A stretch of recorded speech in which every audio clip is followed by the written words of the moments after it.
한국 기업은 절대 우리를 떠날 수 없다. 14억 인구라는 시장 권력을 쥐인 인도의 진짜 속내였습니다. 삼성전자가 인도당에 쏟아부은 돈만 13조 원의 인도는 이 거대한 투자를 인질 삼아 삼성에게 9천억 원의 세금 폭탄을 던졌습니다. 이것은 행정실수가 아니라 계산된 압박이었습니다. 이 세금의 진짜 의미는 분명했습니다. 시장을 줄 테니 핵심 기술을 내머라.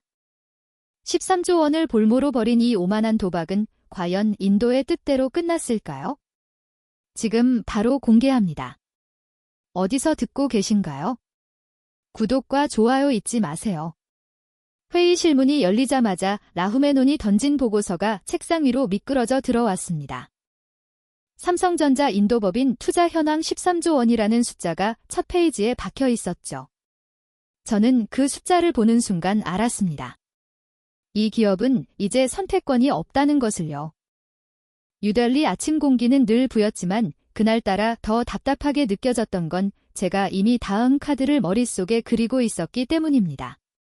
관세율 조정안 그건 단순한 세금 정책이 아니라 한 나라의 산업 지형을 바꾸는 전략 무기였습니다. 안녕하세요. 저는 아르빈식입니다. 인도 재무부 국장이라는 직함을 달고 있지만 저는 스스로를 단순한 세무관료라고 생각해 본 적이 없습니다. 세금은 도구일 뿐이에요. 제가 설계하는 건 숫자가 아니라 산업의 미래였죠. 케인브리지에서 경제학을 전공하고 돌아온 뒤 저는 늘 한 가지 질문을 품고 살았습니다. 왜 인도는 14억 인구를 가지고도 제조업 강국이 되지 못했는가? 답은 명확했어요. 우리는 시장만 제공했지 기술을 요구하지 않았던 겁니다. 인도에서 만들기. 모디 총리가 2014년 내건 이 슬로건을 대부분은 홍보문구로 받아들였습니다. 하지만 저는 달랐어요. 이건 명령이었죠. 인도에서 팔고 싶다면 인도에서 만들어라. 인도 시장에서 이익을 취하고 싶다면 인도 땅에 뿌리를 내려라. 그게 제가 해석한 국가 전략의 본질이었습니다. 관세는 그 전략을 실현하는 가장 효율적인 수단이었고요. 세금은 사람들이 생각하는 것처럼 단순히 돈을 거두는 장치가 아닙니다. 그건 행동을 유도하는 신호예요. 관세를 올리면 기업은 선택지를 받게 되죠. 세금을 내거나 아니면 공장을 짓거나 삼성은 호자를 택했습니다. 노이다 공장 13조 원 규모의 투자. 세계 최대 스마트폰 생산시설이 인도 땅에 들어서는 순간 저는 확신했어요. 이 정도 묻어놓은 기업은 떠날 수 없다고요. 철수 비용이 너무 크고 시장 포기는 더 큰 손실을 의미했습니다. 삼성뿐이 아니었죠. 애플, 샤오미, 비보, 오프. 수많은 글로벌 브랜드가 인도 공장을 세웠습니다. 언론은 이를 성공 사례라고 불렀고 전 세계는 인도의 제조업 부상을 이야기했어요. 하지만 저는 만족하지 못했습니다. 왜냐하면 그들이 인도에 가져온 건 공장이었지 기술이 아니었으니까요. 매주 화요일 오전 저는 재무부 전략회의를 주재합니다. 그 자리에서 각 산업별 관세 효과를 점검하고 다음 분기 정책 방향을 논의하죠. 어느 화요일이었을 겁니다. 라홀메넌이 노트북을 열어 보이며 말했어요. 스마트폰 생산은 늘었지만 핵심 부품 수입은 줄지 않았다고요. 화면, 배터리, 카메라, 모듈, 프로세서 모두 해외에서 들어왔습니다. 인도 공장에서 벌어지는 일은 결국 조립에 불과했던 거예요. 만 제품을 만들지만 기술은 없는 구조, 그건 제가 원했던 미래가 아니었습니다. 그날 회의실 창밖으로 뉴델리 스카이라인이 보였습니다. 빌딩들이 솟아오르고 있었지만 저는 알았어요. 저 건물들 속에서 작동하는 기술 중 인도가 만든 게 얼마나 될까요? 우리는 소비하는 나라였지 창조하는 나라가 아니었습니다. 그 순간 제 머릿속에서 한 가지 계산이 시작됐어요. 조립을 넘어서 제조를 넘어서 기술로 관세 정책을 한 단계 더 진화시켜야 한다는 결론이었습니다. 삼성의 13조 투자는 제 계산의 가장 중요한 상수였습니다. 이 정도 자산을 묻어놓은 기업은 압박에 취약하죠. 협상 테이블에서 오이를 점할 수 있는 구조였어요. 시장 규모는 또 다른 무기였습니다. 14억 인구, 세계에서 가장 빠르게 성장하는 소비 시장. 어떤 기업도 인도를 포기할 수는 없었습니다. 저는 이 두 가지 요소를 조합하면서 생각했어요. 우리에게 필요한 건 더 이상 공장이 아니라 기술 생태계라고요. 그리고 그 생태계는 시장의 중력으로 끌어당길 수 있다고 믿었습니다. 인도에서 만들기는 단계가 있어야 했습니다. 1단계는 조립공장 6, 2단계는 부품 현지와 3단계는 핵심 기술 이전. 저는 우리가 이미 2단계 후반에 와 있다고 판단했어요. 이제 다음 도약이 필요한 시점이었죠. 관세는 그 도약을 위한 스프링이 될 수 있었습니다. 적절한 압박은 기업의 행동을 바꾸고 바뀌는 행동은 산업 구조를 재편하죠. 저는 스스로 산업 설계자라고 생각했습니다. 세금 징수자가 아니라 국가 전략의 실행자였어요. 모드폰 사례를 기억합니다. 2007년 인도 정부는 보드폰에 역사상 최대 규모의 세금을 부과했죠. 보드폰은 격렬히 저항했지만 결국 협상 테이블로 돌아왔어요. 노키아도 마찬가지였습니다. 한때 인도 휴대폰 시장을 장악했던 그 기업도 새 모분쟁 끝에 결국 인도 정부 앞에 고개를 숙였습니다. 역사는 반복됐고 저는 그 패턴을 정확히 이해하고 있었어요. 글로벌 기업들은 처음엔 저항하지만 결국 타협합니다. 왜냐하면 떠나는 것보다 남는 게 이익이니까요. 삼성도 다르지 않을 거라고 확신했습니다. 13조라는 숫자는 철수 불가능의 증명이었어요. 노이다 공장은 이미 가동 중이었고 수천 명의 인력이 고용되어 있었으며 공급망이 구축되어 있었습니다. 이 모든 걸 포기하고 떠날 기업은 없죠. 더군다나 인도 시장의 성장성을 고려하면 삼성에게 인도는 포기할 수 없는 전략 거점이었습니다. 저는 책상 위에 놓인 투자 보고서를 다시 펼쳐보며 생각했어요. 이건 단순한 투자가 아니라 인질이라고요. 재무부복도를 걸을 때마다 저는 벽에 걸린 모디 총리 사진을 봅니다. 그 아래 새겨진 문구 인도에서 만들기. 누군가에게는 슬로건이지만 저에게는 임무였어요. 인도를 제조 거점으로 만들고 나아가 기술업으로 진화시키는 것, 그 임무를 수행하기 위해 저는 관세라는 도구를 주고 있었고 삼성이라는 목표물이 사정거리 안에 들어와 있었습니다. 다음 단계는 명확했어요. 압박을 가하고 선택지를 제시하고 결과를 기다리는 것, 시장은 결국 합리적으로 움직인다는 게 제 신념이었습니다. 인도에서 돈을 벌고 싶다면 인도에서 만들어라. 이 문장이 제 모든 정책의 기반이었습니다.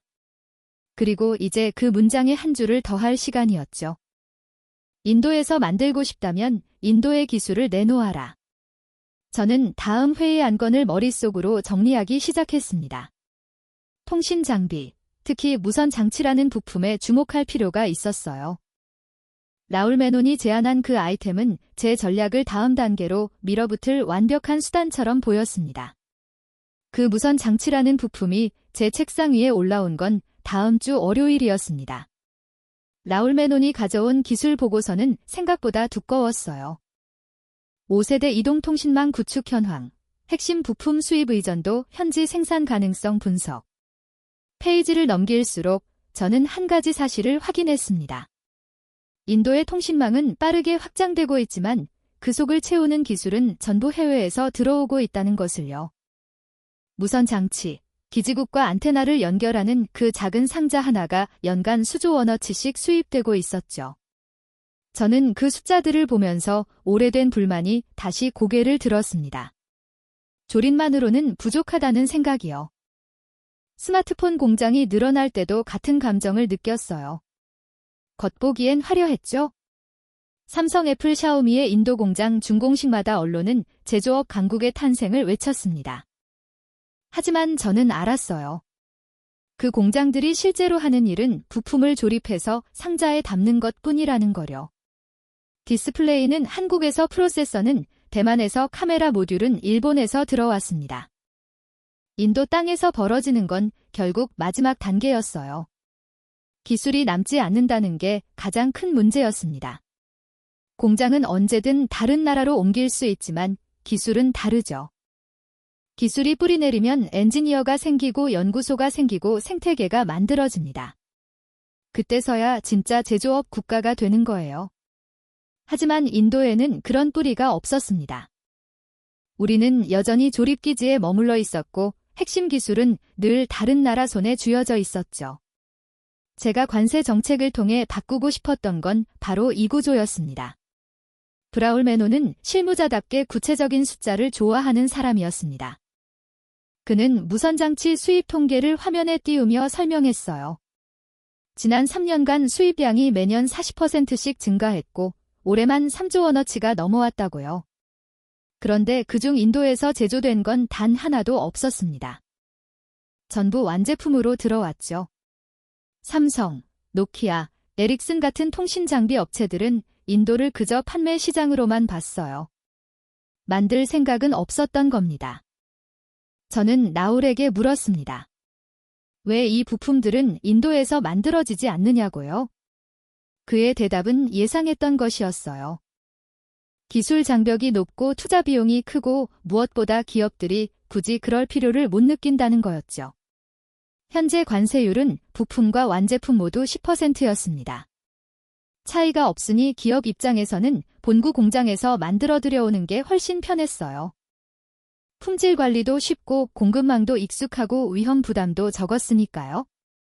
하지만 그건 인도의 이익이 아니었습니다. 나울은 조심스럽게 말을 꺼냈습니다. 만약 이 무선장치를 완제품으로 재뿌려 하면 어떻게 느냐고요? 현재는 부품으로 취급돼서 낮은 세율을 적용받지만 사실 이 장치는 그 자체로 작동하는 완결된 시스템이라는 게 그의 논리였어요. 기지국에 연결만 하면 바로 쓸 수 있는 완제품이라는 거죠. 완제품으로 분류되면 관세율은 20%로 올라갑니다. 저는 즉시 그 의미를 파악했어요. 10% 차이, 그건 단순한 세금 인상이 아니었습니다. 관세 20%는 기업의 손이 계산을 바꿔놓는 숫자였습니다. 3조 원어치 수입품의 20%면 6천억 원의 추가 부담이에요. 그 정도 금액이면 인도의 생산 라인을 구축하는 게 오히려 경제적일 수 있었죠. 공장을 짓고 장비를 들여오고 인력을 고용하는 비용과 맞먹는 수준이었습니다. 기업은 이제 선택해야 했어요. 관세를 계속 내면서 수입하든가 아니면 인도에 공장을 세워서 세금 부담을 없애든가. 저는 그들이 후자를 택할 거라고 확신했습니다. 하지만 제가 원한 건 공장만이 아니었습니다. 무선 장치는 단순 조립으로 만들 수 있는 물건이 아니었어요. 고도의 통신 기술이 집약된 정밀 장비였죠. 이걸 인도에서 생산하려면 설계 도면도 가져와야 하고 엔지니어도 데려와야 하고 핵심 부품 공급망도 구축해야 했습니다. 결국 기업은 기술을 통째로 이전할 수밖에 없었어요. 그게 제가 노린 지점이었습니다. 관세라는 압박을 통해 기업의 행동을 바꾸고 그 행동이 기술 이전으로 이어지게 만드는 거죠. 저는 나울에게 말했습니다. 이건 좋은 아이디어라고요. 무선 장치는 전략적으로도 완벽한 타기 쉬웠어요. 시장 규모가 크고 성장성이 높고 기술 파급 효과도 컸습니다. 무엇보다 삼성 같은 주요 통신 장비 업체들이 이미 인도에 상당한 투자를 해놓은 상태였죠. 스마트폰 공장에 이어 통신 장비 공장까지 세우는 건 그들에게 부담스럽겠지만 불가능한 일은 아니었습니다. 오히려 한번 들어온 기업일수록 추가 투자를 결정하기 쉬웠어요. 이니 인도 시장에 익숙했고 조직도 갖춰져 있었으니까요. 나울은 실무적인 세부 사항들을 챙기기 시작했습니다. 품목 재부류에 필요한 법적 근거, 세계 관세기구, 규정과의 정합성, 국내 통신 업체들의 반응 예측. 그는 이런 작업에 능숙한 사람이었어요. 규정의 틈새를 찾아내고 해석의 여지를 최대한 활용하는 데 타고냈죠. 저는 그의 능력을 믿었습니다. 무선 장치를 완제품으로 분류하는데 기술적 장애물은 없을 거라고 판단했어요. 회의실을 나서며 저는 창밖을 봤습니다. 뉴델리 시내 곳곳에서 5세대해 통신망 공사가 진행 중이었어요. 새로운 안테나가 세워지고 케이블이 깔리고 장비가 설치되고 있었죠. 그 모든 장비의 핵심 부품이 해외에서 온다는 사실이 세상 아쉬웠습니다. 하지만 이제 바뀔 거라고 생각했어요. 관세 정책 하나로 말이죠. 기업들은 처음엔 반발하겠지만 결국엔 순응할 겁니다. 왜냐하면 인도 시장은 포기할 수 없으니까요. 저는 책상으로 돌아와 정책안 초안을 작성하기 시작했습니다.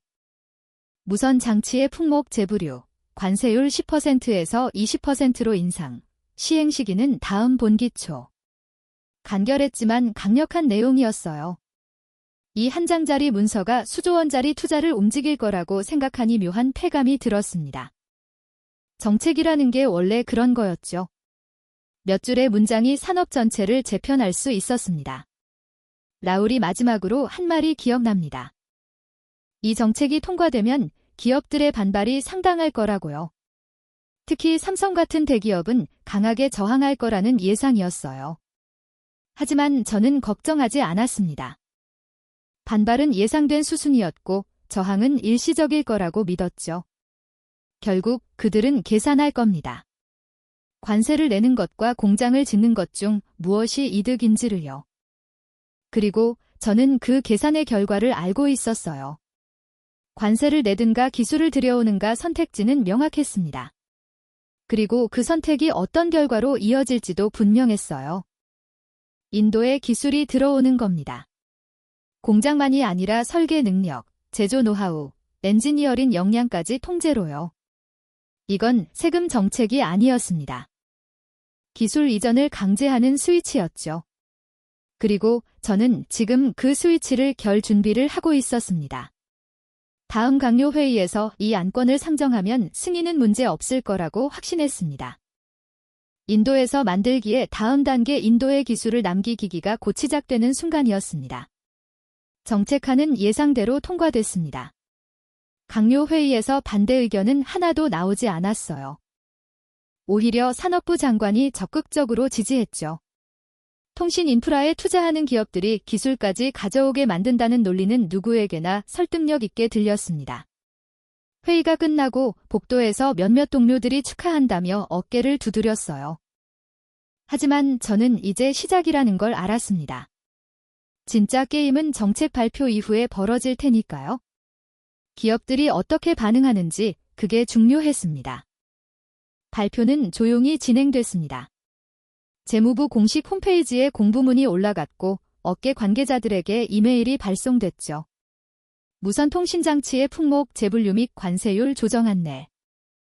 부품에서 완제품으로의 전환, 관세 10%에서 20%로 인상, 시행일은 2개월 후 기업들에게 준비할 시간을 준다는 명목이었지만 사실은 저항할 시간을 주는 거나 마찬가지였어요. 저는 그들이 어떤 선택을 할지 지켜보기로 했습니다. 첫 반응은 업계협회에서 왔습니다. 통신장기 제조사 협의회라는 곳에서 재검토 요청 공문을 보내왔어요. 급작스러운 정책 변경은 기업 활동에 혼란을 준다는 내용이었죠. 예상했던 반응이었습니다. 모든 정책 변화에 저항이 따르기 마련이에요.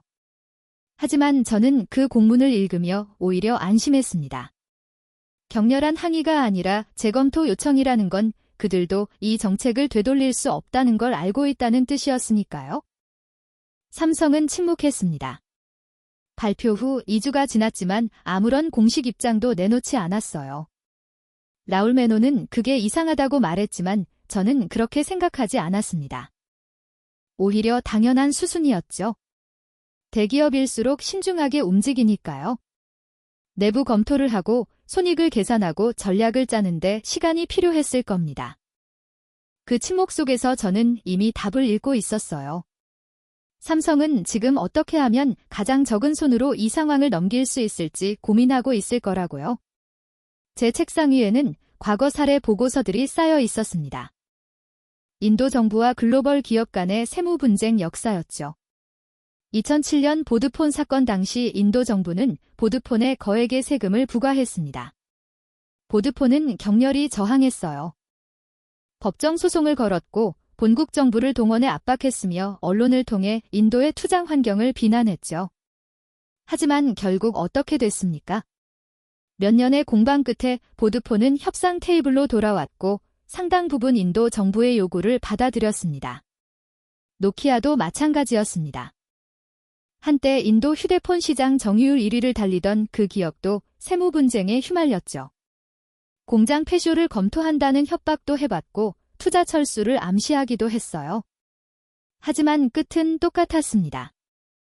인도 시장을 포기할 수 없었던 노키아는 결국 타협했죠. 저는 이 사례들을 읽으며 하나의 패턴을 발견했습니다. 글로벌 기업들은 처음엔 저항하지만 시간이 지나면 현실을 인정한다는 거였어요. 왜 그럴까요? 구간단합니다. 인도 시장이 그만큼 크고 중요하기 때문이죠. 14억 인구 매년 이 자릿수로 성장하는 통신시장 아시아 최대의 소비 잠재력 이런 시장을 포기하고 떠날 기업은 없습니다. 더군다나 이미 수조 원을 투자한 상태라면 더더욱 그래요.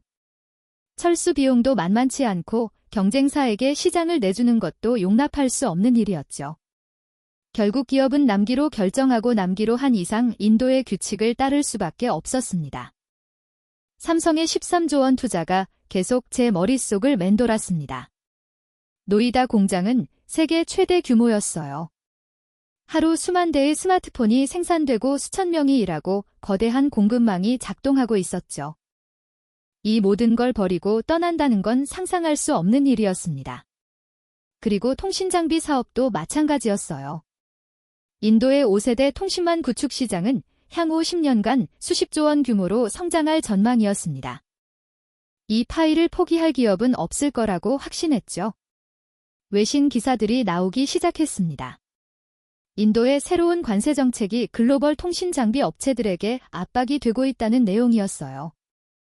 어떤 기사는 삼성이 인도 정부와 협상에 들어갈 것으로 예상된다고 썼고 다른 기사는 결국 삼성이 관세를 납부하거나 현지 생산을 확대할 수밖에 없을 거라고 분석했죠. 저는 그 기사들을 읽으며 만족스러웠습니다. 언론도 전문가들도 모두 같은 결론을 내리고 있었어요. 삼성은 결국 인도의 요구를 받아들일 것이라고요. 라홀 메논이 제 사무실로 들어왔습니다. 삼성 측에서 비공식 접종을 요청했다는 소식을 가져왔어요. 정책에 대한 설명을 듣고 싶다는 명목이었지만 저는 그 의도를 알았습니다. 협상 가능성을 타진하려는 거였죠. 저는 라홀에게 말했습니다. 만나 주도해 우리 입장은 명확히 해야 한다고요. 이건 협상 대상이 아니라 이미 결정된 정책이라는 걸 분명히 하라고요. 하지만 동시에 대안도 제시하라고 했습니다. 인도의 생산시설을 구축하면 관세 부담을 피할 수 있다는 사실을요. 제 머릿속에서는 이미 그림이 그려지고 있었습니다. 삼성이 처음엔 저항하겠지만 내부 검토를 거치면서 결론에 도달할 거라고요. 관세를 계속 내는 것보다 공장을 짓는 게 장기적으로는 이득이라는 결론이요. 그리고 일단 공장을 짓기로 하면 기술 이전은 자연스럽게 따라올 수밖에 없었습니다. 무선 장치는 단순 조립품이 아니었으니까요. 설계 능력, 제조 노하우, 품질 관리 시스템까지 모두 필요했죠. 결국 삼성은 기술을 통째로 가져올 거라고 확신했습니다. 사무실 창밖으로 뉴델리의 저녁 노을이 보였습니다. 도시 곳곳에서 불빛이 켜지기 시작했어요. 그 불빛들 뒤에서 작동하는 통신망, 그 망을 구성하는 수많은 장비들. 머지않아 그 장비들이 인도에서 만들어질 거라는 생각이 들었습니다. 단순히 조립되는 게 아니라 설계되고 제조되는 거죠. 인도의 엔지니어들이 그 기술을 배우고 인도의 기업들이 그 역량을 축적하게 될 겁니다. 그게 제가 원했던 미래였어요. 동료 한 명이 물었습니다. 만약 삼성이 정말로 인도를 떠나면 어쩌냐고요? 저는 웃으며 대답했습니다. 떠날 테면 떠나보라고요. 하지만 그들은 떠나지 않을 거라고 확신한다고 말했죠. 13조를 묻어놓고 떠날 기업은 없습니다. 14억 시장을 포기할 기업도 없어요. 결국 그들은 남을 겁니다. 그리고 남기로 한 이상 우리의 규칙을 따라야 했죠. 이건 협상이 아니었습니다. 이미 승부는 결정되어 있었어요. 그날 밤 집으로 돌아가는 차 안에서 저는 생각했습니다. 시장은 결국 합리적으로 움직인다고요. 기업은 이익을 따라 결정을 내리고 그 결정은 예측 가능하죠. 인도 시장의 가치와 관세 부담을 저울질하면 답은 명확했습니다. 남아서 규칙을 따르는 게 떠나는 것보다 이익이었어요. 그리고 저는 바로 그 계산을 믿었습니다. 삼성의 침묵은 고민의 시간이 없고 고민 끝에는 수용이 올 거라고 확신했죠. 관세 정책은 단순히 세금을 걷는 도구가 아니었습니다. 그건 기업의 행동을 설계하는 장치였어요. 압박을 가하고 선택지를 제시하고 결과를 유도하는 거죠. 저는 지금 그 장치를 완벽하게 작동시키고 있다고 믿었습니다. 삼성은 곧 움직일 겁니다. 그리고 그 움직임은 제가 예상한 방향일 거예요. 시장의 중력은 기억할 수 없었으니까요. 14억이라는 숫자 앞에서 어떤 기업도 자유롭지 못했습니다. 삼성이 움직였습니다. 하지만 제가 예상했던 방향이 아니었어요. 정책 발표 3주 후 삼성전자 본사에서 공식 입장문이 나왔습니다. 인도 정부의 관세 정책 변경에 동의할 수 없으며 해당 관세 부과는 부당하다는 내용이었죠. 저는 그 문서를 처음 읽었을 때 잠시 당황했습니다. 협상 요청이나 유예 신청을 예상했는데 정면 거부였으니까요. 하지만 곧 마음을 가라앉혔어요. 이것도 협상 전술의 일부일 거라고 생각했죠. 강경한 태도로 시작해서 양보를 이끌어내려는 전략일 거라고요. 며칠 후 삼성 측 대표단이 뉴델리로 왔습니다. 금도현이라는 사람이 이끌은 팀이었어요. 삼성 글로벌 법무 및 통상 총벌 책임자라는 직함을 달고 있었죠. 회의실에 들어서는 그의 첫 신상은 침착했습니다. 급하거나 불안해 보이지 않았어요. 오히려 모든 상황을 이미 파악하고 온 사람처럼 보였죠. 저는 그와 악수를 나누며 생각했습니다. 이 사람은 협상 경험이 많은 전문가구나 하고요. 하지만 그게 결과를 바꿔진 못할 거라고 확신했습니다. 금도현은 정중했지만 단호했습니다. 그는 무선 장치를 완제품으로 분류한 근거에 대해 물었어요. 세계관세기구의 품목 분류 기준에 따르면 이 장기는 부품에 해당한다는 게 그의 주장이었죠. 기술적 문서들을 꺼내 보이며 설명했습니다. 무선 장치는 독립적으로 작동하지 못하고 반드시 기지국 시스템과 연결되어야만 기능한다고요.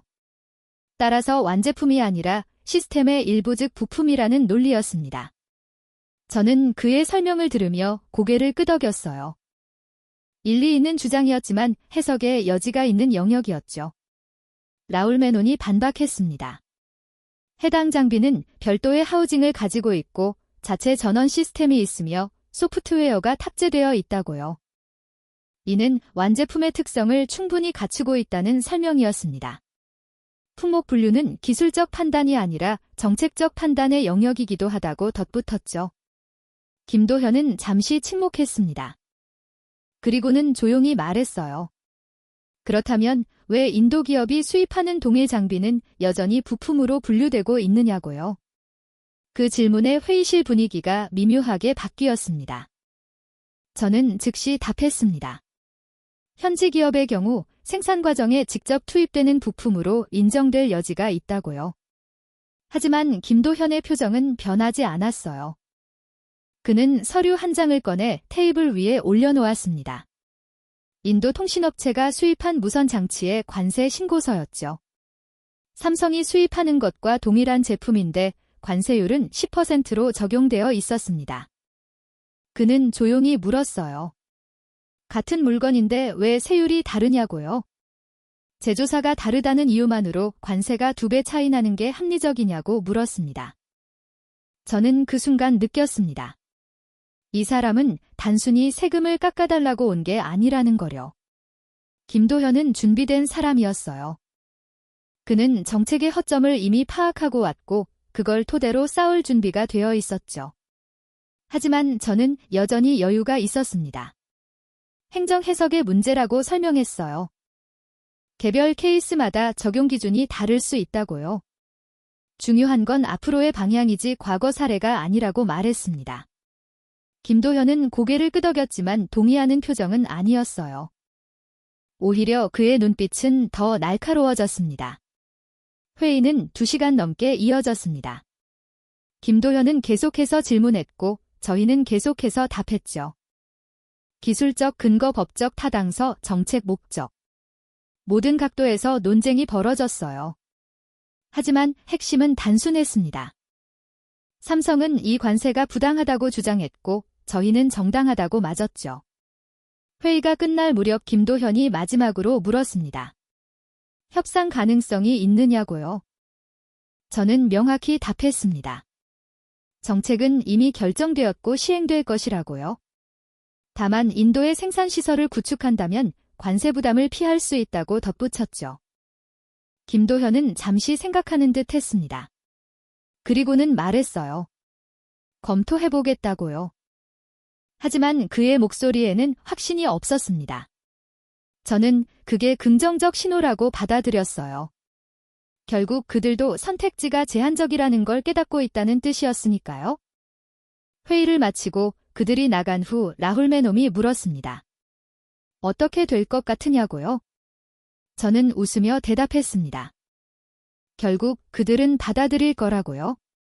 시간이 필요할 뿐이라고 말했죠. 하지만 2주 후 온 답변은 예상과 달랐습니다. 삼성은 관세 납부도 생산시설 구축도 하지 않겠다고 통보해왔어요. 대신 이 정책의 부당성을 공식적으로 제기하겠다는 내용이었죠. 법적 검토를 거쳐 적절한 조치를 취하겠다는 문구가 포함되어 있었습니다. 저는 그 문서를 읽으며 처음으로 불쾌함을 느꼈어요.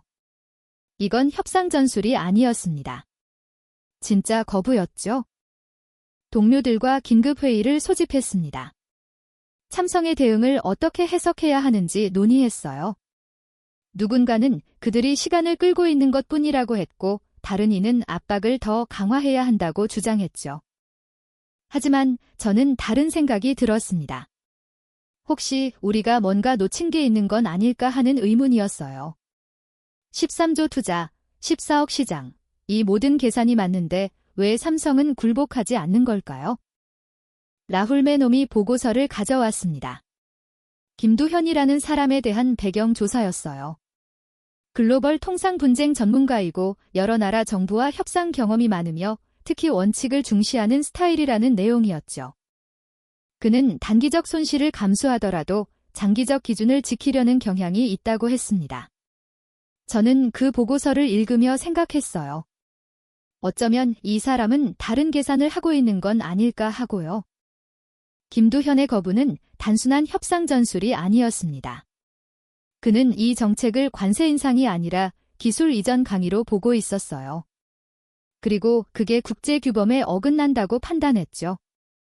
한번 수용하면 선례가 되고 선례가 되면 다른 나라들도 똑같은 방식을 쓸 거라는 계산이었습니다. 9천억 원의 문제가 아니라 앞으로 10년의 기준 문제라는 논리였죠.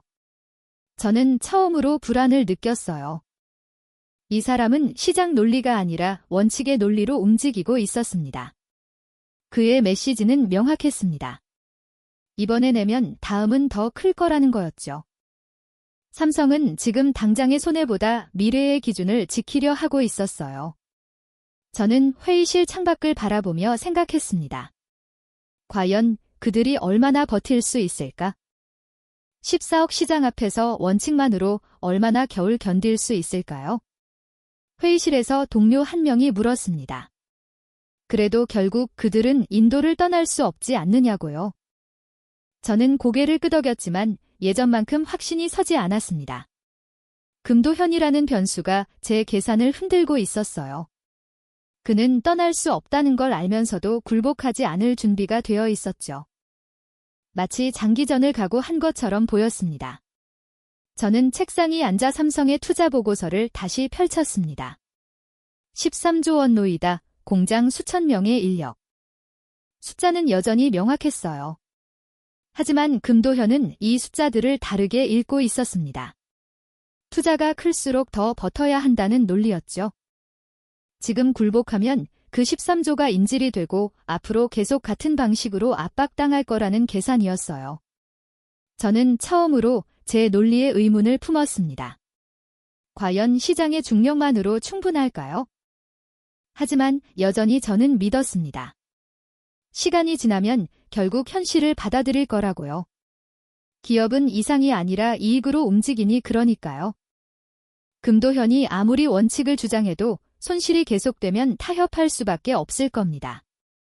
저는 그렇게 스스로를 다독였어요. 하지만 마음 한 구석에서 작은 균열이 시작되고 있었죠. 혹시 이번엔 다를 수도 있다는 의문이었습니다.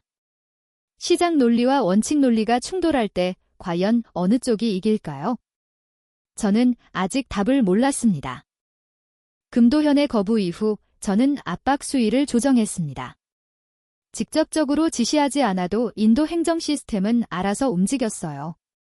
재무부에서 외국 기업과 분쟁이 생기면 다른 부처들도 자연스럽게 그 기업을 예의주시하기 시작하죠. 명시적 명령 없이도 공기처럼 신호가 전달됐습니다. 삼성은 지금 협조적이지 않다는 신호였어요. 저는 그 신호가 어떻게 작동하는지 지켜보기로 했습니다. 첫 보고는 지방정부에서 올라왔습니다. 삼성이 노이다 공장 확장을 위해 신청한 건축화가 보류됐다는 내용이었어요. 담당 부서에서 추가 서류를 요청했고 환경영향평가를 재검토하겠다고 통보했다고 했죠. 기술적으로는 모두 정당한 절차였습니다. 하지만 타이밍이 묘했어요. 이전까지 잊으면 나오던 허가가 갑자기 몇 달째 지연되고 있었으니까요. 저는 보고서를 읽으며 만족스러웠습니다. 시스템이 제대로 작동하고 있다는 증거였죠. 국세청에서도 소식이 왔습니다. 삼성 인도법인에 대한 정기세무조사가 예정되어 있다는 통보였어요. 물론 정기조사는 모든 대기업이 받는 절차였습니다. 하지만 이 타이밍에 시작된다는 게 우연은 아니었죠.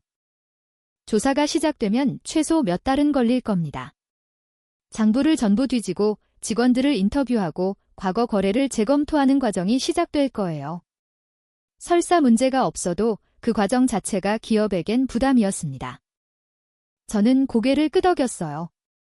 이것도 정당한 행정 절차의 뿐이었으니까요. 관세청에서 올라온 보고도 있었습니다. 삼성의 부품 수입 통관 절차에서 서류 미비 사례가 증가하고 있다는 내용이었어요. 품목 분류가 모호한 경우가 많아 추가 검증이 필요하다고 했죠. 통관이 지연되면 생산 라인에 차질이 생기고 납기를 못 맞추면 거래처와 문제가 생길 겁니다. 하나하나는 사소해 보이지만 쌓이면 사업을 압박하는 무게가 됐죠. 저는 이 보고서들을 쌓아두면 생각했습니다. 압박이 효과를 내고 있다고요. 라홀 메놈이 정보원을 통해 들은 이야기를 전해졌습니다.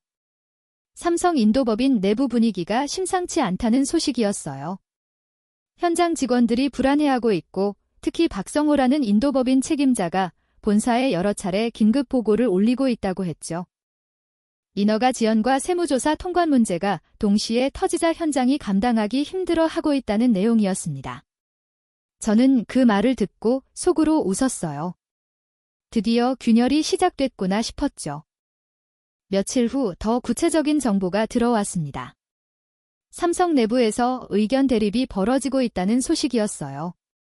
인도법인 박성호는 빨리 타협해야 한다고 주장하고 있고 본사 김도현은 원칙을 고수해야 한다고 맞서고 있다고 했죠. 현장과 본사의 온도 차이가 커지고 있다는 얘기였습니다. 저는 이 정보를 매우 중요하게 받아들였어요. 기업 내부가 분열되면 결국 현실론이 이긴다는 게 제 경험이었으니까요. 현장의 압박이 본사의 원칙을 무너뜨릴 거라고 확신했습니다. 정보원이 전한 박성호의 말이 인상적이었습니다. 여긴 이겨도 이긴 게 아닐 수 있다고 했다더군요. 법정에서 승리해도 인도에서 사업하는 한 행정적 압박은 계속될 거라는 두려움이었죠. 인허가, 세무육, 통관 이 모든 영역에서 공무원의 재량은 광범위했습니다. 눈에 보이지 않는 방식으로 기업을 압박할 수 있었어요. 박성호는 그걸 알고 있었고 그래서 두려워하고 있었습니다. 저는 그의 공포가 합리적이라고 생각했어요. 실제로 그런 일이 벌어지고 있었으니까요. 하지만 얼마 뒤 예상 밖의 보고도 올라왔습니다. 압박이 강해질수록 삼성본사는 오히려 더 강경해지고 있다는 소식이었어요. 김두현이 전 세계 삼성법무팀을 소집해 대응 전략을 논의했고 국제통상 전문 로펌을 여러 곳 고용했다고 했죠. 단순히 방어하는 게 아니라 본격적으로 싸울 준비를 하고 있다는 신호였습니다.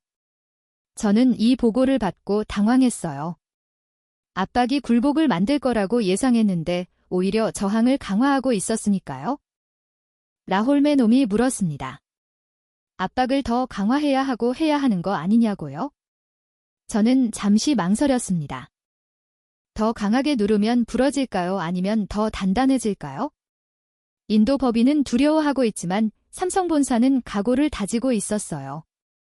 현장의 공포가 본사의 결단을 흔들 거라고 믿었는데 오히려 그 공포가 본사를 자극하고 있는 것처럼 보였습니다. 이건 제가 예상했던 시나리오가 아니었어요. 정보원이 전한 또 다른 이야기가 더 충격적이었습니다. 삼성 인도법인 직원들 사이에서 분위기가 바뀌고 있다는 소식이었어요. 처음엔 모두 빨리 합의하자고 했는데 최근엔 다른 목소리가 나온다고 했죠. 인허가가 막히고 세무조사가 나오고 통관이 지연되는 걸 보면서 직원들이 느끼는 건 두려움만이 아니라 분노라고 했습니다. 우리가 뭘 잘못했기에 이런 대우를 받느냐는 분노였죠. 그리고 그 분노가 금도연의 원칙론에 힘을 실어주고 있다고 했어요. 저는 그 말을 듣고 잠시 멈추했습니다. 압박은 분명히 작동하고 있었어요. 현장은 고통받고 있었고 박성은은 두려워하고 있었죠. 하지만 그 압박이 제가 원하는 결과를 만들고 있는지는 의문이었습니다. 공포가 굴복을 만드는 게 아니라 분노를 만들고 있었어요. 그리고 그 분노가 저항의 연료가 되고 있었죠.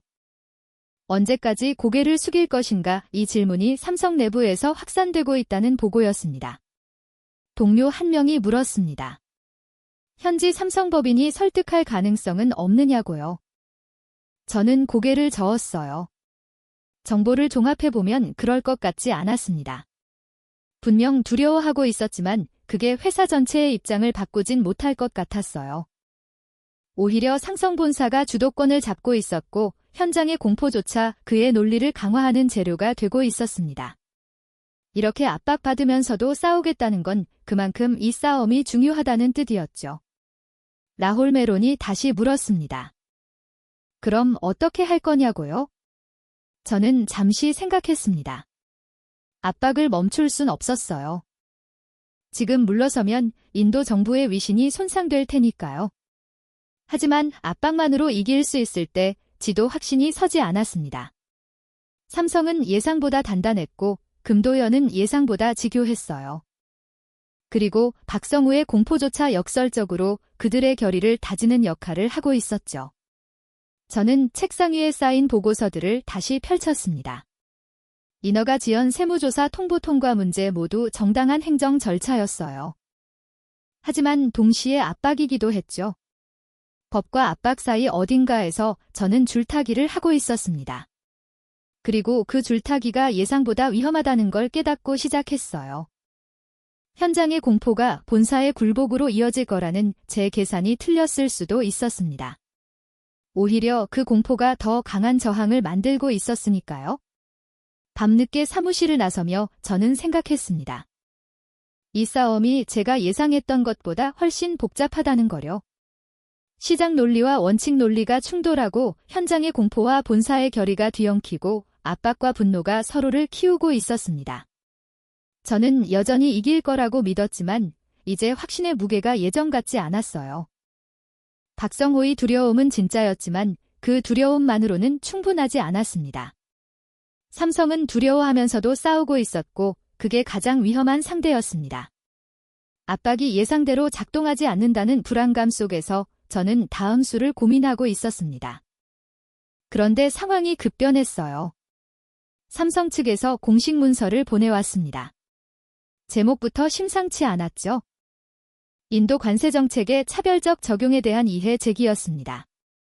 저는 그 문서를 펼치며 생각했어요. 또 법률적 논쟁을 벌이려는 건가 싶었죠. 하지만 첫 페이지를 넘기자마자 제 예상이 틀렸다는 걸 알았습니다. 이건 단순한 이해 제기가 아니었어요. 문서에는 관세 신고서, 사본들이 첨부되어 있었습니다.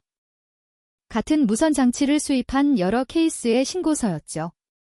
삼성이 수입한 경우에는 관세율 20%가 적용되어 있었고 인도 현지 통신업체가 수입한 동일 제품엔 10%가 적용되어 있었습니다. 제조사 모델면까지 똑같았어요. 스펙도 용도도 모든 게 동일했죠. 단 하나만 달랐습니다. 누가 수입하는 애였어요. 저는 서류를 보며 불표함을 느꼈습니다. 이건 우리 내부 자료였는데 어떻게 입수한 거죠? 더 당황스러운 건 그 다음이었습니다. 문서는 단순히 차별 사례를 나열하는데 그치지 않았어요. 각 케이스마다 법적 근거가 부재함을 지적하고 세계관세기구의 품목 분류 기준에 비추어 볼 때 이런 차별적 적용은 명백한 규범 위반이라고 주장했습니다. 더 나아가 이건 단순한 행정실수가 아니라 외국 기업을 표적으로 한 의도적 차별이라고 명시했죠. 저는 문서를 읽으며 화가 났습니다. 표적이라니 이건 정당한 정책 집행 일분이었어요. 라울 메논을 불렀습니다. 그에게 물었어요. 왜 같은 물건에 다른 세율이 적용됐느냐고요? 라울은 당황한 표정이었습니다. 현지 기업의 경우 생산 목적 수입으로 분류되어 부품 세율을 적용했고 삼성은 재판매 목적으로 보고 완제품 세율을 적용했다고 설명했죠. 저는 물었습니다. 그 기준이 명확하냐고요? 라울은 망설였어요. 해석의 여지가 있다고 인정했습니다. 저는 그 순간 알았어요. 우리가 실수했다는 거요? 사실 저는 알고 있었습니다. 품목 재분류 과정에서 일부 애매한 부분이 있다는 거요. 같은 물건이라도 수입자의 용도에 따라 다르게 분류할 여지가 있었죠. 하지만 그게 외국 기업에만 불리하게 적용되면 얘기가 달라졌어요. 의도하지 않았다 해도 결과적으로는 차별이 됐습니다. 그리고 삼성은 지금 바로 그 지점을 공격하고 있었어요. 감정이 아니라 증거로 항의가 아니라 규칙으로 싸우기 시작한 겁니다. 동료 회의를 소집했습니다. 삼성의 문서를 공유하고 대응 방안을 논의했어요. 누군가는 이건 행정 재량의 문제라고 주장했고 다른 이는 기준을 명확히 재정비하자고 제안했습니다. 하지만 핵심은 그게 아니었어요. 이미 차별이 발생했다는 증거가 나왔고 삼성은 그 증거를 들고 다음 단계로 갈 준비를 하고 있었죠. 제가 우려한 건 삼성이 이 문제를 국제 무대로 가져갈 가능성이었습니다. 며칠 후 제 우려는 현실이 됐습니다. 삼성이 세계관세기구에 정식 이를 제기했다는 소식이 들어왔어요. 인도 관세당국의 차별적 품목 분류 관행에 대한 시정 요청이었습니다.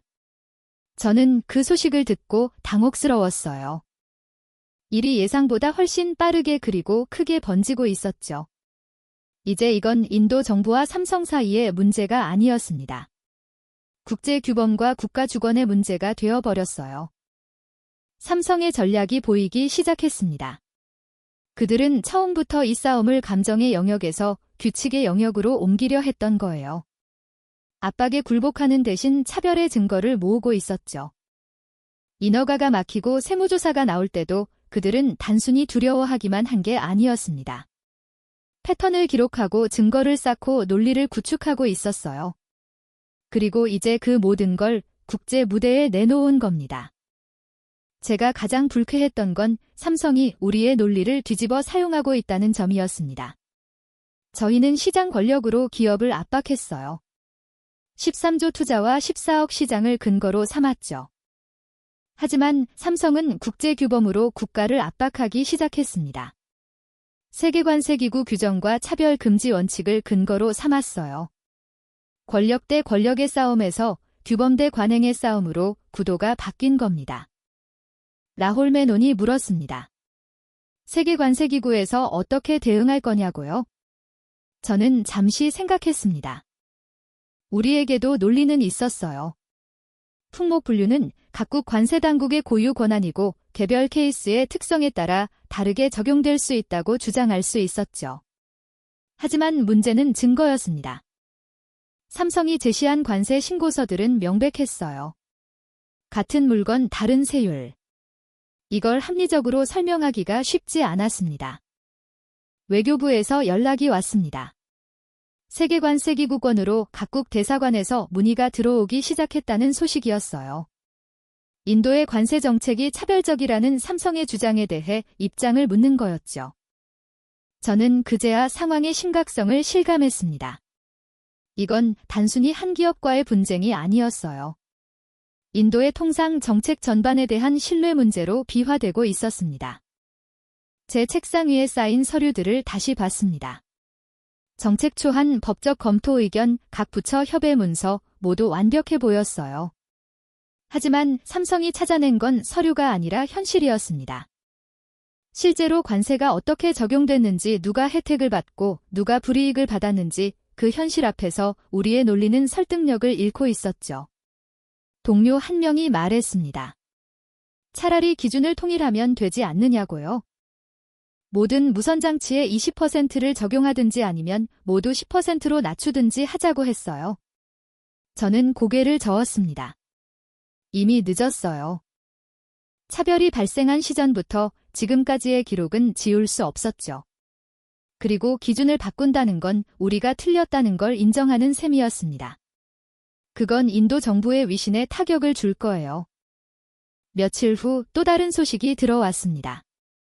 한국 정부가 공식적으로 개입했다는 얘기였어요. 한국통상당국이 세계관세기구의 인도의 관세 정책에 대한 검토를 요청했다고 했죠. 이제 삼성 대 인도가 아니라 한국 대 인도의 구도가 되어버렸습니다. 국가 간 통상 분쟁으로 격상된 겁니다. 저는 이 소식을 듣고 처음으로 두려움을 느꼈어요. 제가 설계했던 시나리오는 단순했습니다. 관세 압박, 기업 굴복, 기술 이전. 하지만 실제로 벌어진 일은 달랐어요. 관세 압박, 차별 증거, 국제 분쟁. 김두현이라는 사람은 저와 전혀 다른 게임을 하고 있었습니다. 저는 시장의 중력을 믿었지만 그는 규범의 힘을 믿었죠. 저는 기업을 압박했지만 그는 국가 신뢰를 문제 삼았습니다. 라홀 메논이 조심스럽게 물었습니다. 협상 여지가 있지 않겠느냐고요? 세계 관세기구까지 가기 전에 합의할 수 있지 않겠느냐고 했어요. 저는 잠시 고민했습니다. 협상은 가능했어요. 삼성에게 양보하고 관세를 낮추고 차별을 시정하면 됐죠. 하지만 그건 패배를 인정하는 거나 마찬가지였습니다. 인도에서 만들기라는 전략 관세로 기술을 끌어오겠다는 구상, 이 모든 게 무너지는 거였어요. 저는 창밖을 바라봤습니다.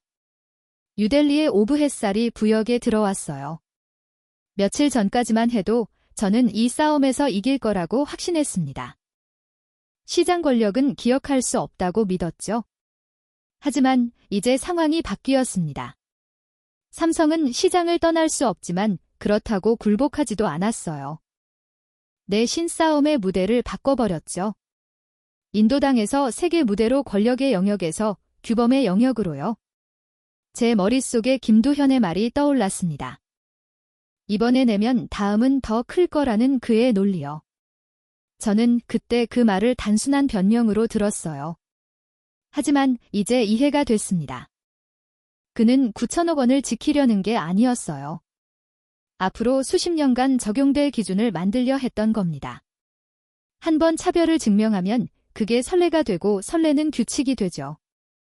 그리고 그 규칙은 인도만의 문제가 아니라 전 세계의 문제가 될 거였습니다.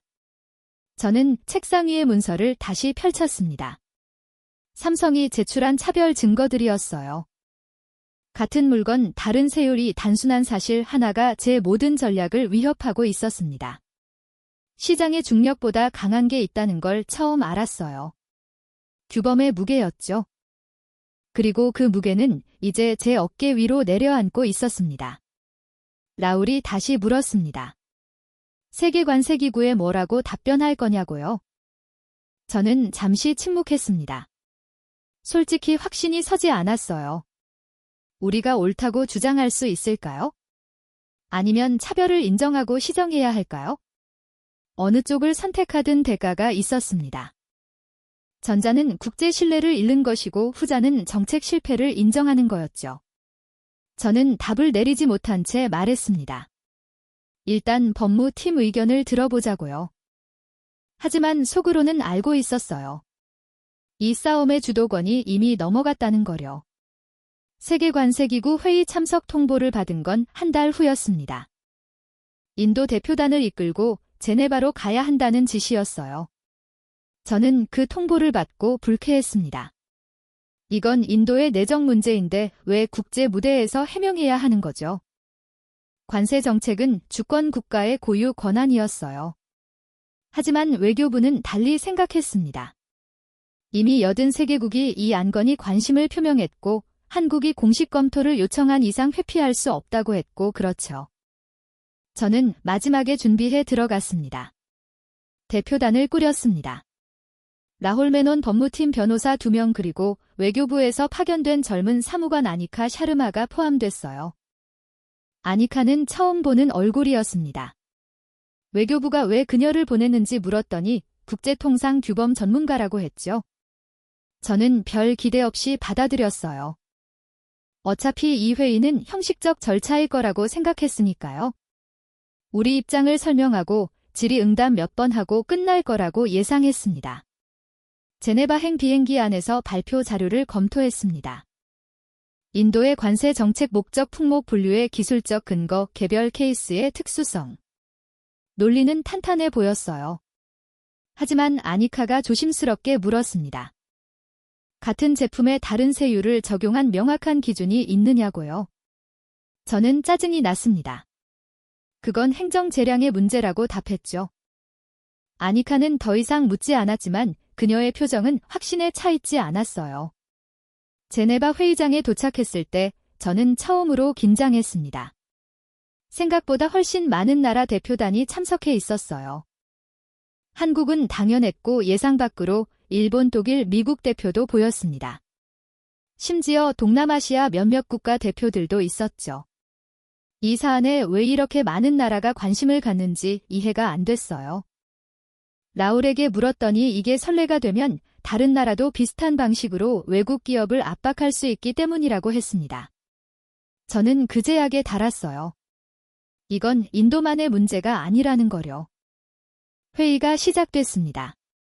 의장이 안건을 소개했어요. 인도의 무선통신장치 관세 분류 정책에 대한 검토였죠.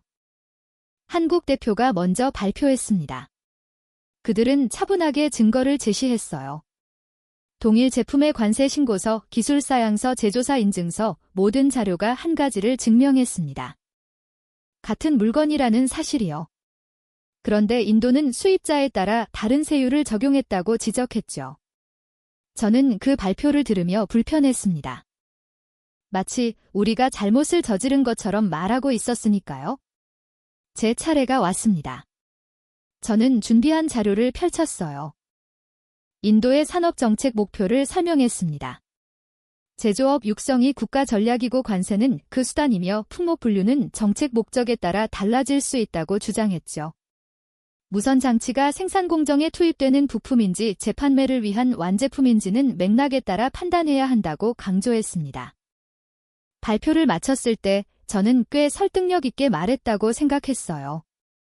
하지만 질문이 시작되자 분위기가 달라졌습니다. 독일 대표가 먼저 손을 들었어요. 그는 정중했지만 날카로웠습니다.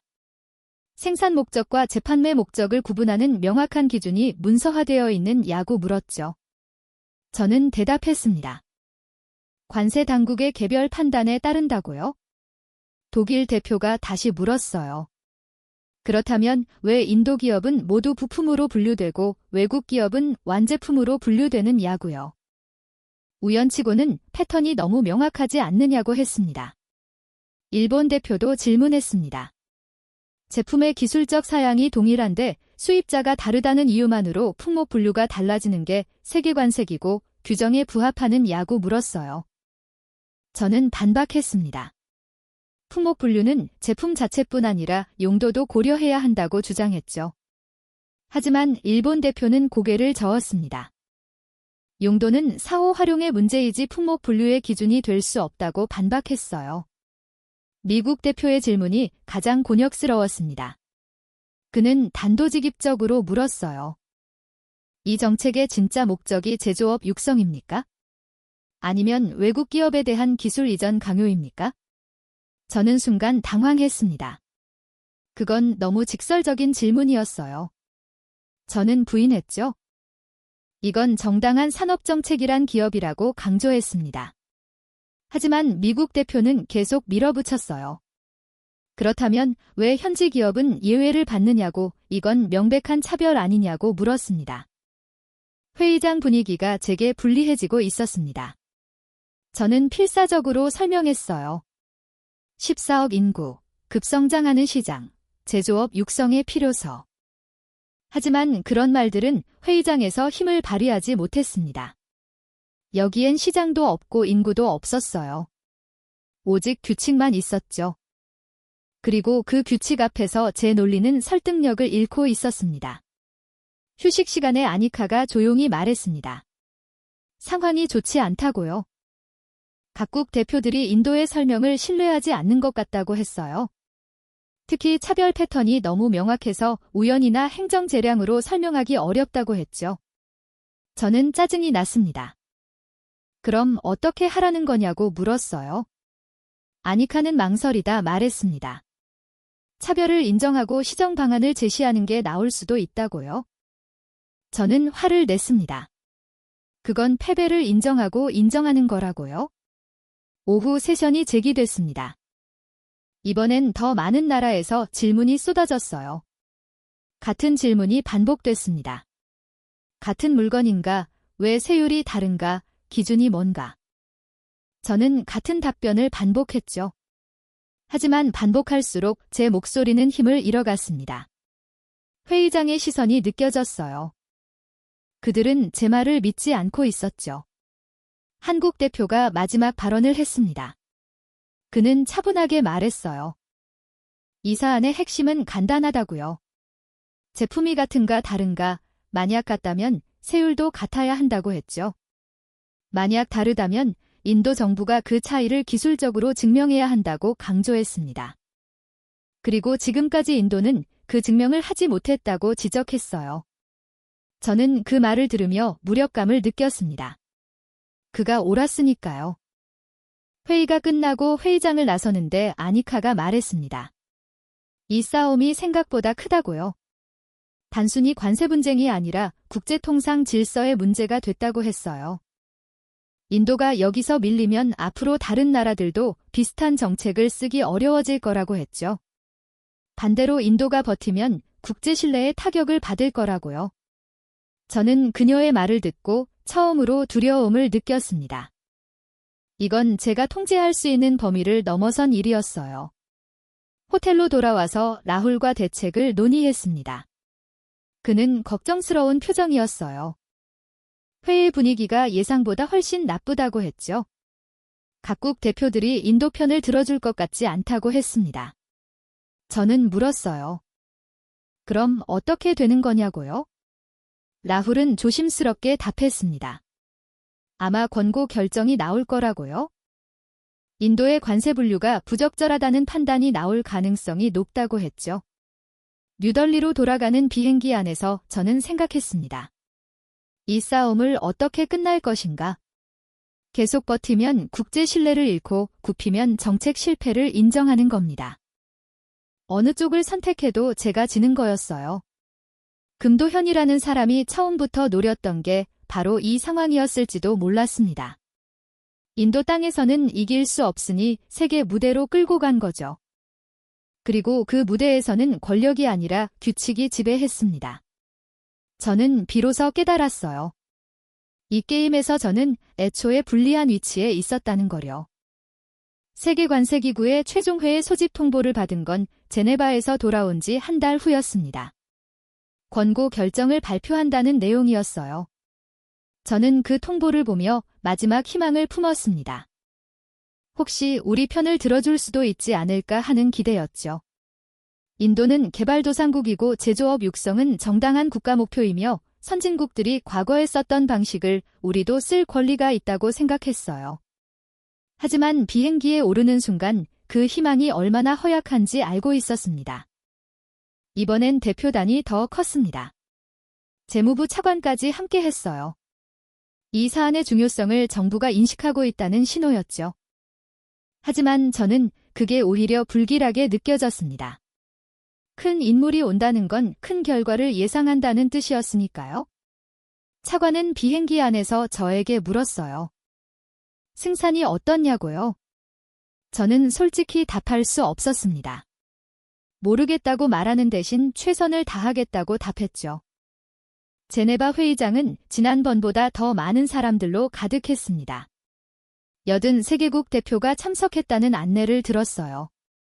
저는 그 숫자에 압도당했습니다. 83개국이요.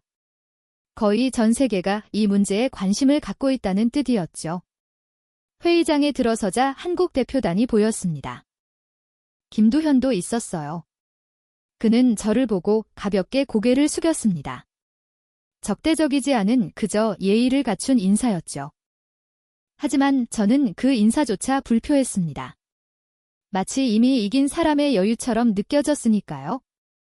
의장이 회의를 시작했습니다.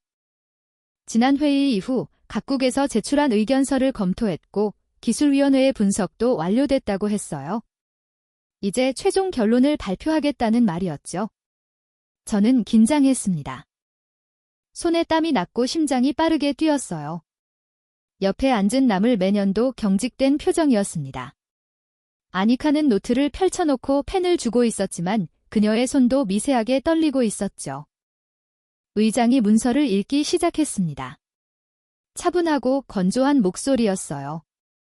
감정이 전혀 없는 그저 사실만 진술하는 음주였죠.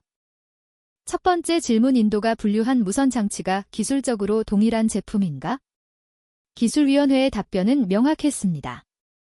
제조사 모델명, 기술 사양, 작동 방식 모두 동일하다고요. 두 번째 질문, 용도의 차이가 품목 분류를 달리할 정당한 근거가 되는가? 위원회의 답변은 부정이었습니다. 용도는 수입홍 활용 방식이며 세관통과 시점의 분류 기준이 될 수 없다고 했죠. 저는 그 말들을 들으며 점점 숨이 막혔습니다. 하나하나가 제 논리를 무너뜨리고 있었어요. 제가 주장했던 모든 근거가 기술위원회의 냉정한 분석 앞에서 설득력을 잃고 있었습니다. 세 번째 질문, 인도의 관세 적용 방식이 차별에 해당하는가? 저는 이 질문에 답을 듣기가 두려웠습니다. 의장은 잠시 멈췄어요. 그리고는 말했습니다. 동일 제품에 대해 수입자에 따라 다른 세율을 적용한 것은 명백한 차별이라고요. 차별이라는 단어가 회의장에 올렸습니다. 저는 그 순간 모든 게 끝났다는 걸 알았어요. 차별이 인정되면 시정이 필요하고 시정은 곧 우리 정책의 처벌을 의미했습니다. 의장은 계속 읽었어요. 인도 정부가 제시한 산업정책 목적은 이해할 수 있으나 그 목적이 차별적 관세 적용을 정당화할 수 없다고 했죠. 국가의 정책 주권은 존중되지만 국제통상규범의 테두리 안에서 행사되어야 한다고 강조했습니다.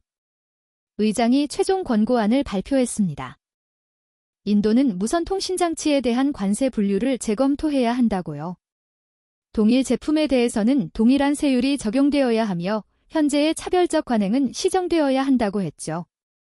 구체적으로 해당 장비는 부품으로 분류되는 게 적절하며 완제품 세율 20%가 아닌 부품 세율 10%를 적용해야 한다고 권고했습니다. 아니, 더 정확히는 차별을 시정하려면 0%로 낮춰야 한다는 의견도 포함되어 있었어요. 저는 그 순간 아무 말도 할 수 없었습니다. 20%에서 0%로요? 제가 기술을 끌어보려고 설계했던 그 압박이 완전히 무효화되는 순간이었어요.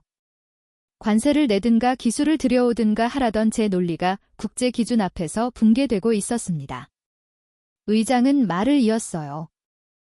이 권고안은 83개국 중 77개국의 동의를 얻었다고요. 압도적 다수였습니다.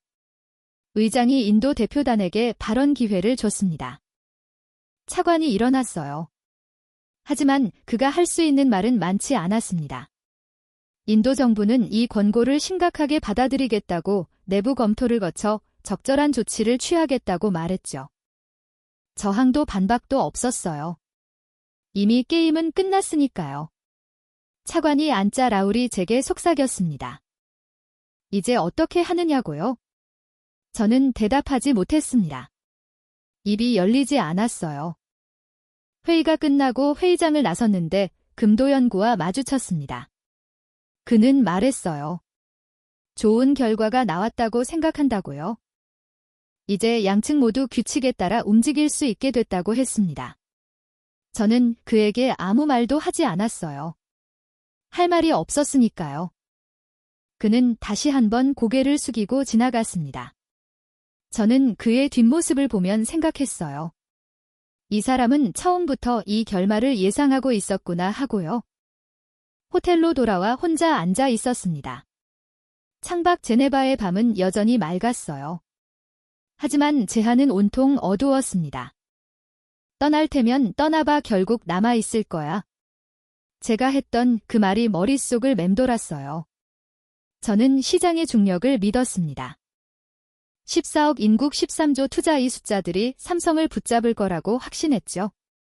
하지만 제가 놓친 게 있었어요. 시장보다 강한 게 있다는 거요. 규범이었습니다. 라홀이 들어왔습니다. 본국에 보고서를 보내야 한다고 했어요. 뭐라고 쓸까요? 라고 물었죠. 저는 한참을 침묵했습니다. 그리고는 말했어요. 사실대로 쓰라고요. 우리가 졌다고 정책을 철회해야 한다고 관세를 낮춰야 한다고 보고하라고 했습니다. 라홀은 놀란 표정이었어요. 아직 검토 여지가 있지 않느냐고 물었죠. 저는 고개를 저었습니다. 없어요. 77개국이 동의한 권고를 인도 혼자 거부할 수는 없었습니다. 아니카가 조용히 말했습니다. 이 사건이 선례가 될 거라고요. 앞으로 어떤 나라도 관세를 이용해 차별적으로 외국 기업을 압박하기 어려워질 거라고 했어요. 시장 권력으로 기술을 강탈하는 시대가 끝났다고 했습니다. 저는 그녀의 말을 듣고 씁쓸하게 웃었어요. 그래요, 시대가 끝났죠. 그리고 저는 그 끝나는 시대의 마지막을 지켜본 사람이 됐습니다. 뉴델리로 돌아오는 비행기 안에서 저는 계속 생각했습니다. 제가 뭘 잘못한 걸까요?